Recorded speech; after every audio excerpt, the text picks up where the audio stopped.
Буквально на днях вышел анимационный мультфильм от Pixar «Я краснею». И скажу честно, этот мультфильм был мною ожидаем целых 2 года. Я смотрел все тизеры, трейлеры, разглядывал постеры и наконец глянул его. Но по мультфильму у меня возникло неопределенное мнение. С одной стороны, он хорош, с другой совсем не оправдал мои ожидания. И сегодня я постараюсь поделиться своим мнением и разберу мультфильм, рассказав, для кого он вообще сделан. Добрый день, с вами я, Санчес, и сегодня я вам расскажу, что не так с мультфильмом «Я краснею». Поехали!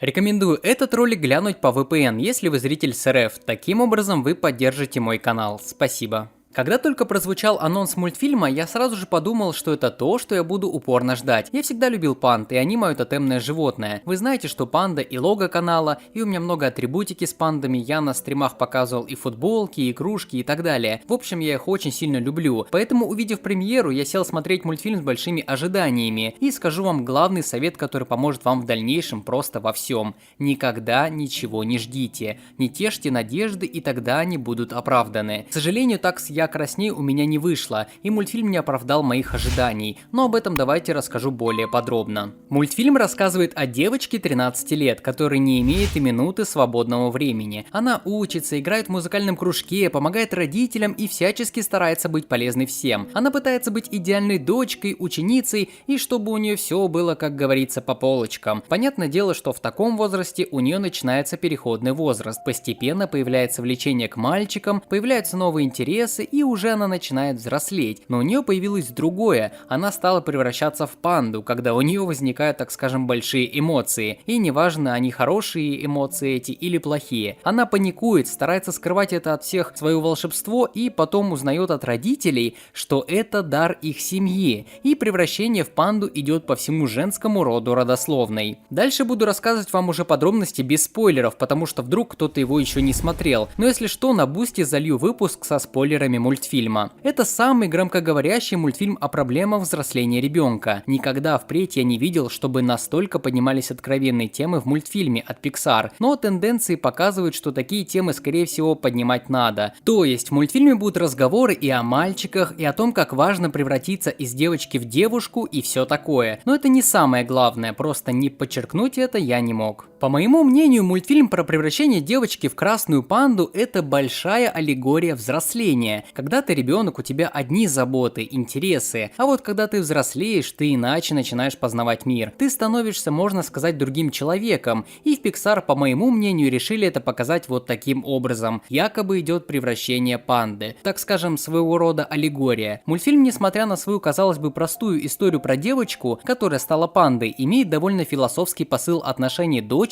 и матерей. Ни для кого не секрет, что в переходном возрасте мамы зачастую не могут найти общий диалог со своими детьми. И в этом мультфильме эта тема не просто затрагивается как второстепенный незначительный подтекст, а напрямую является главной темой для всего повествования. Все эти волшебства, легенды, превращения и многочисленные разговоры о пандах лишь аллегории отношений в семье. Для меня стало необычным, что второй мультфильм от студии Disney и Pixar, который выходит в ближайшее время, говорит о семейных проблемах. До этого мы видели Энканто, который также отвечал за события одной семьи и родственников. И тут «Я краснею» имеет похожий почерк. Насчет визуала скажу одно. «Я краснею» — прекрасный мультфильм. Видно, как Pixar пытались сделать акцент на яркость, контрастность и цветовую гамму мультфильма, которая так близка к китайской культуре. Девочка Мэйли как раз живет в китайском квартале в Торонто, поэтому тут в этом плане стилистически мультфильм просто прекрасен. Но дизайн мультфильма — это просто шедевр. Я всегда удивлялся, насколько порой Disney с Pixar делает красивые мультфильмы, но здесь просто переплетение приятного визуала, цветовой гаммы и детализации объектов. Общий стиль мультфильма тоже отличим от других проектов студии. Так, например, если «Душа» или «Холодное сердце» показывают реальные пропорции человека, здесь они больше похожи на героев из каких-то книг, что ли. Мультфильм по своей красоте настолько мне понравился, что я влюбился в его формат. Я зачастую запоминаю мультфильмы, которые мне особо понравились по графике. Один из таких — это «Холодное сердце 2», «Рая. Последний дракон».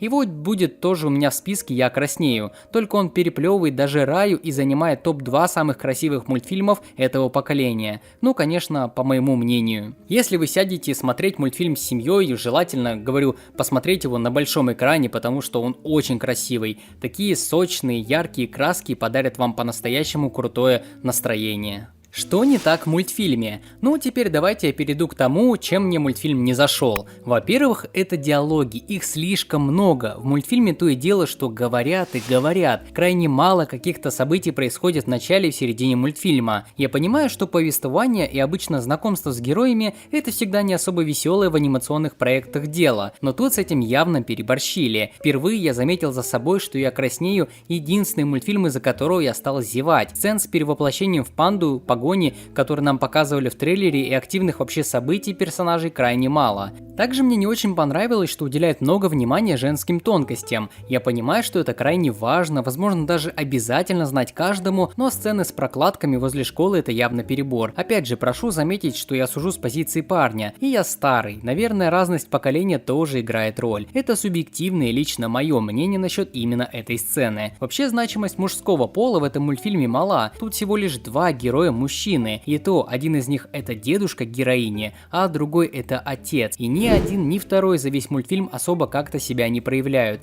Все приключения крутятся вокруг дочки, матери и бабушки. Повторюсь, что вы можете быть со мной не согласны. Это лишь мое мнение. Персонажи мне также не особо сильно зашли. Главная героиня Мэйли неплохая девочка, но из-за жесткого воспитания своей мамы у нее есть некоторые особенности психологического характера. Ее бесит, когда что-то не идеально происходит, и вообще влияние родителей на ребенка несет за собой ряд результатов, которые и влекут развитие сюжета. Но как героине, честно, я и не особо сильно сопереживал. Скорее всего, что мы парни растем чуток иначе. У нас иные подходы к учебе, восприятию проблем, и переходный возраст также идет иначе. Но это объективно понятно. Поэтому многое мне было не близко или не близко. Хотя думаю, женская половина зрительниц по достоинству оценит мультфильм. Также нравится сама эпоха мультфильма. Это 2000-е начало, поэтому тут некоторые так странно одеты, слушают кассеты, вся семья смотрит пузатый телевизор. В этом мультфильме что-то есть, что ли душа какая-то. Именно этим стилем мультфильм мне зашел. По итогу что же выходит? Мультфильм приятной графикой, сочная летняя картинка может поднять вам настроение. Дизайнеры и аниматоры потрудились хорошо и показали нам по-настоящему теплую и приятную атмосферу мультфильма. Сюжет, в целом, неплохой, но больше для девушек и мам. Мне это не показалось сильно близким, и поэтому многое, что было воспринято без трепета в душе. Нудные диалоги тоже есть, особенно в приезде бабушки и так далее. И все это дает понять, что я ожидал другой чуть-чуть мультфильм. Но по сути на один раз он вполне зайдет. По оценке я могу сказать, что дал бы мультфильму 6 баллов из 10. Хотя нет, даже 7, один накинув за красивую картинку. Напоминаю вам, что вы можете в комментариях написать свое мнение по поводу этого мультфильма. Будет интересно почитать, и уверен, что мнение будет совершенно разное от мужской аудитории и от женской. Будет интересно почитать, что вы думаете, а я краснею. Если вам понравилось видео, то не забывайте ставить лайки и писать комментарии.